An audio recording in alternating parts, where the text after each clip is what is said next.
because that's like, I just talked to somebody today, as I was telling you off air, they're going to go call with Stryker and they're like, oh, why do you want to be in medical device sales? They can tell me that, but then I'm like, why do you want to be with Stryker? Can't loot. You're laying an egg. They didn't have an answer. Well, guess what? You just lost. Going back to, you're just taking the first person who will give you a kiss.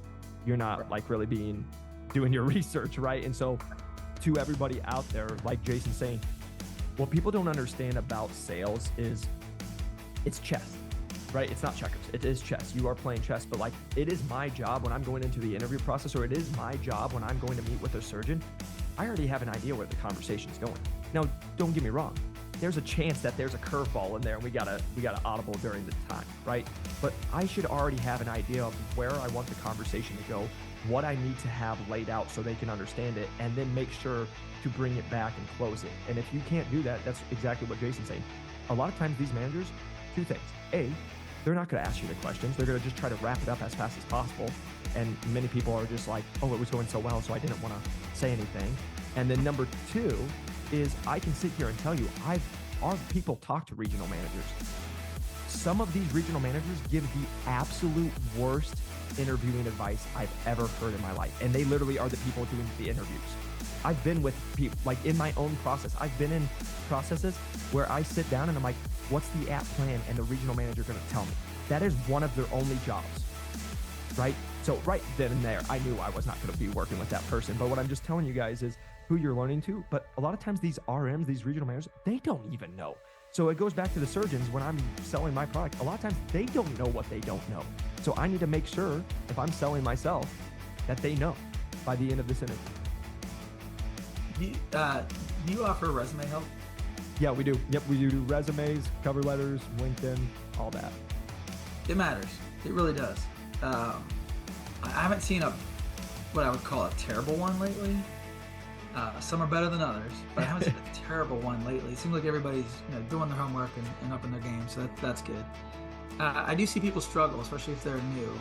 Like, how do I, this is my experience. These are the jobs I've had. I'm trying to break in, so how do I position that work?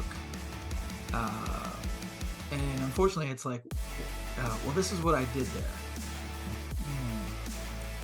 What were you responsible for?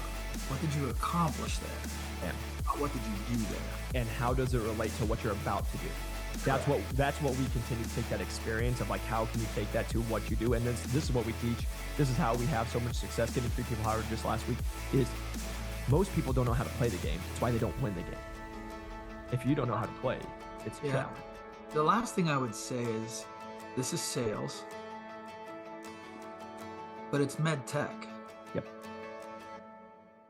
Do you have a connection? Do you have a story? Do you have what's your passion for patients, for people that are hurting, for people that are in pain? In my case, my mom was diagnosed with cancer when I was 6, and she eventually died when I was 14. So for me, the reality was that med school just wasn't ever going to be in my future. Yep. But when I got a chance to get into pharma and then into med tech, like, that touched a soft spot in my heart. Yep. Right? And it was very different from my days at Cintas, where we were selling bags. I'm grateful for that B2B experience, but when I got a chance to go into medical, and so back to your last question about the why, or why are you here? Why are you in medical?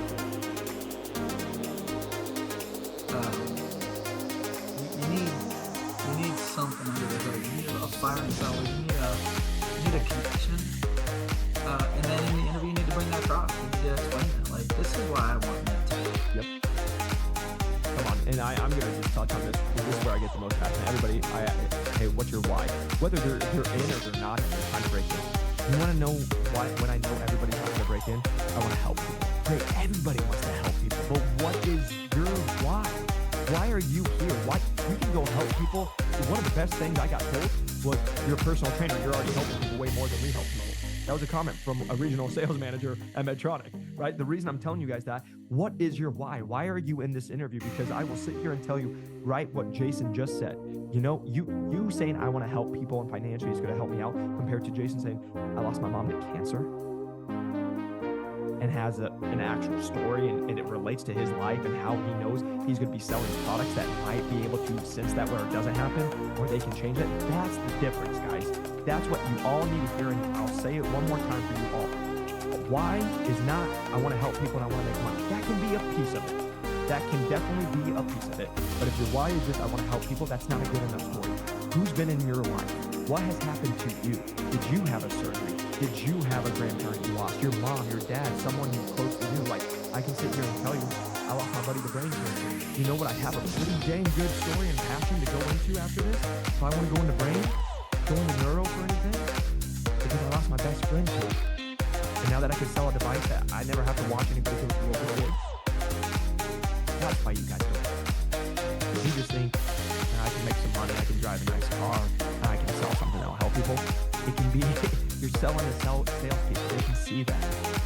What, like, the last thing I'll just leave it on here is, what drives you, what wakes you up in the morning? Because I can sit here and tell you, and Jason can tell you, like, guys, the money's great, but the money's not going to wake you up on some of those days. The money's not going to fill your soul, right? Like, that's the thing of just being a Christian. Like Jason said, I know, like, whether I make $1 or I don't, I know who I am. I know who I am in Christ, and I know what my purpose is here in life and what we can do. So again, just understand it's not all about the money. It's not about that, because the worst feeling you can ever have, and I'm just going to state this for every single human being listening, what happens when you make the $50,000 in a month and you feel worse than you did when you had nothing? That's what people don't understand. That's why your why means so much. So, Jason, I just want to say thank you so much, man, to just taking your time for your expertise. I love being able to learn from you, but also know how many people, because we see the messages, you screenshot them, we see them all. How many people I want to say thank you. For those of you that are watching and listening and then sending us questions and feedback, it means the world to us. I know it means to Jake. I mean, when we pass these back and forth, I mean, how many times it's like emojis? Yeah. It's good to know that it's helping. It's an opportunity for Jacob and I to answer your questions, and we value that opportunity. So we're glad that this is helping. If you need to reach out, don't hesitate. We appreciate that opportunity too, and we want to see you do well, right? To Jacob's earlier point, in MedTech, when you win, when you teach somebody something that changes their mind, that changes their behavior, that causes them to do more and better, to do more minimally invasive, or to try that new technique, right? You're probably helping my family.